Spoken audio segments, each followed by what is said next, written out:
না দোস্ত, এসব কথা এখন বাদ দে।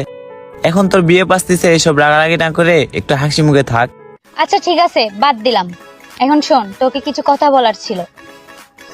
আমাদের মাঝে এতদিন যা হয়েছে না, সব যাতে আমার বিএফ জানতে না পারে, একদমই বলবি না ওরে কিছু। আরে দোস্ত, এত প্যারা নিতেছিস কেন? আমি তোর বেস্ট ফ্রেন্ড না? আমার উপর এটুকু ভরসা রাখতে পারস। ওকে দোস্ত, কথাগুলা যেন মাথায় থাকে, বুঝছস?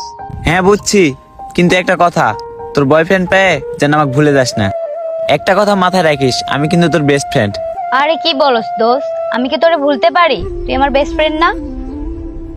দোস্ত, এখনকার মেয়েরা বয়ফ্রেন্ড পাইলে বেস্ট ফ্রেন্ডকেও ভুলে যায়। সব মেয়েরাই কি আর এক?